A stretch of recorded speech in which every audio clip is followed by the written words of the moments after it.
దీన్ని రామానాయుడు గారు engineering department ఇక్కడే ఉండి రాత్రింబగళ్ళు పనిచేశారు.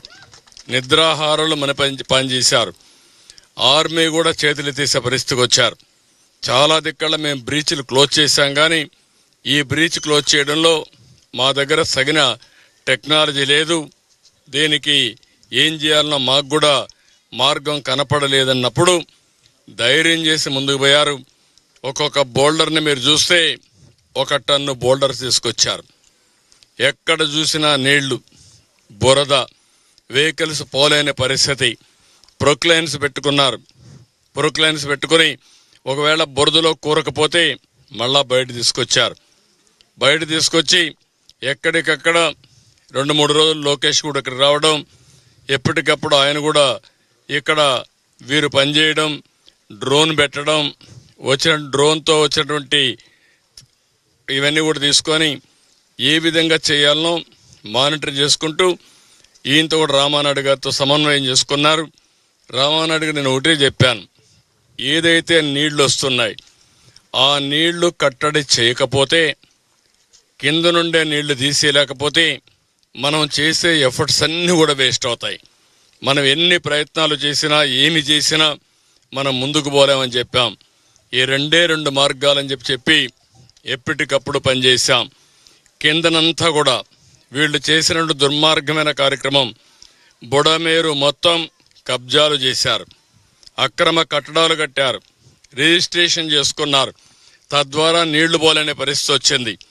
ఎక్కడికక్కడ ఇలాంటి వెంట్లుంటే పూర్తిగా పూడిపోయే పరిస్థితికి వచ్చాయి. అందులో నీళ్లు పోయే పరిస్థితి లేదు. ఎక్కడ చూసినా చెత్త చెదారం 5 ఏళ్లు పెరకపోయి నీళ్లు పోలేని పరిస్థితి వచ్చింది. అన్నీ కలిపి దగ్గర 6 లక్షల మంది జీవితాలు అతలాకుతలం అయిపోయినాయి. ఇంకొక పక్కన మేము సర్వ విధాల ప్రయత్నం చేశాం. ప్రతి ఒక్క ఇంటికి ఆహార పొట్లాలు పంపించాలని. ఒక రోజున 10 లక్షల మందికి ఆహార పొట్లాలు పంపించి ఎన్నైనా పర్వాలేదు చేర్చమన్నాం. బోట్లు తెప్పించాం, ఎన్డీఆర్ఎఫ్ను పెట్టాం, హెలికాప్టర్లు తెప్పించాం, ఆహార పొట్లాలు ఎక్కడికక్కడ హెలికాప్టర్ల ద్వారా సరఫరా చేశాం. డ్రోన్స్ పెట్టుకున్నాం. డ్రోన్స్ ద్వారా ఎక్కడికక్కడ బిల్డింగ్ల పైన ఉంటే ఆహారం పంపించే పరిస్థితికి వచ్చాం. ఎన్ని ప్రయత్నాలు చేసినా చివరి నుండే వ్యక్తులకి మేము సరిగా అందించలేకపోయాం. ఒక దుర్మార్గుడి యొక్క పాలనలో వీళ్ళు చేసిన తప్పుడు పని వల్ల ఇలాంటి దుర్మార్గమైన కార్యక్రమాలు తయారయ్యే పరిస్థితి వచ్చింది.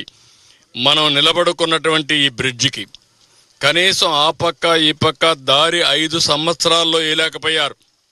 కనీసం ఒక దారి కూడా ఏర్పాటు చేయలేని వీళ్ళు ఈ రాష్ట్రాన్ని ఏ విధంగా అభివృద్ధి చేశారో మనం గుర్తుపెట్టుకోవాల్సిన అవసరం ఉంది. అభివృద్ధి చేయకపోతే పర్వాలేదు. నేను ఆ రోజు నుంచి చెప్పాను, వ్యవస్థలు చిన్న భిన్నం అయిపోయినాయి, భ్రష్టు పట్టిపోయినాయి. ఈ వ్యవస్థల భ్రష్టు పట్టిపోయిన దానివల్ల ఎవరు పని చేయలేని మొరేలు లేదు, ఎవరు పని చేసే ధ్యాస లేదు. అక్కడి నుంచి నాకు 2-3 రోజులైతే శత విధాల అడ్మినిస్ట్రేషన్ని ఫోర్స్ చేసినా మేము లాస్ట్ మైలో అనుకున్న లక్ష్యాలు నెరవేర్చలేకపోయాం.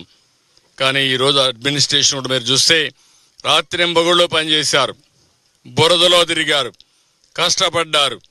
ఈరోజు ఎక్కడైతే ఇక్కడ రామానాయుడు గారు కానీ, వెంకటేశ్వరరావు కానీ, సాయి ప్రసాద్ వీళ్ళు ఎట్టయితే పనిచేశారో వాళ్ళ వింగ్ అంతా ఇక్కడ ప్రజలందరూ సహకరించారు. ఎక్కడికక్కడ స్వచ్ఛందంగా ఇక్కడ ఒక లోకల్ కాంట్రాక్టర్ ఉంటే అతను కూడా ముందుకొచ్చి వెంకటేశ్వర అనే కాంట్రాక్టరు ఏమాత్రం మొహమాట పడకుండా ఏం చేయాలనో స్వయంగా ఉండి పర్యవేక్షించి ఈ బ్రీచ్ని క్లోజ్ చేసే పరిస్థితికి వచ్చారు. అది క్లోజ్ చేయకుండా క్లోజ్ చేసిన తర్వాత కూడా మీరు చూశారు, పెద్ద పెద్ద బోల్డర్స్ పెట్టారు. మొదటి రోజున 500-600 క్యూసెక్స్ నీళ్లు మళ్ళా లీకేజ్ మొదలుపెట్టాయి. దానిపైన వాళ్ళ దగ్గరుండే ఒక మెటీరియల్, లేటెస్ట్ మెటీరియల్ని ఆ టార్బాలిన్ మరిగా ఉండే అంతా కూడా ఆ మెటీరియల్ పేరు జియో మెమరీన్ ఒకటి, దానిపైన ఇంకొకటి కూడా పెట్టి ఏం షీట్ అది హెచ్డిపి రబ్బర్ మిక్సర్ షీట్ అంటున్నారు. నాకు టెక్నికల్ వర్డ్ తెలియదు, ఆయన మాట్లాడుతున్నాడు. అది నేను అంటే చాలాసార్లు చూసాం కానీ ఈ పర్పస్కి పెట్టాలనేది మనకు ఐడియా లేదు. అది కూడా పెట్టారు, అంటే డబుల్ సెక్యూరిటీ ఇవ్వడానికి. ముందు మెగా వచ్చారు, వాళ్ళ దగ్గరుండే ఒక షీట్ తీసుకొచ్చారు. ఎన్సీసీ వచ్చారు, వాళ్ళ దగ్గర ఉండే షీట్ తీసుకొచ్చి డబుల్ ప్రొటెక్షన్ ఇచ్చారు. అవి పెట్టడానికి రాజమండ్రి నుంచి గజ ఈతగాళ్ళని తీసుకొచ్చారు. మళ్ళా నీళ్ళు లోపలికి వెళ్ళాలి, లోపలికి వెళ్ళి ఆ షీట్ వేయాలి. ఆ షీట్ మళ్ళా బయట రాకుండా వెయిట్ పెట్టాలి. అవన్నీ వెయిట్ పెట్టి ఎన్ని విధాల ప్రయత్నం చేయాలనో, ఎందుకంటే మామూలు ఈతగాళ్ళు లోపలికి కూడా పోలేరు. లోపలికి పోయి ఒక 10 సెకండ్లో 20 సెకండ్లు అక్కడ ఉండి అవి సెట్ చేయాలి. అలాంటి అన్నీ, అంటే ఒక విధంగా చెప్పాలంటే ఎన్ని కష్టాలు నష్టాలు ఓర్చాలను అన్నీ ఓర్చి కడాన దీన్ని క్లోజ్ చేయగలిగారు.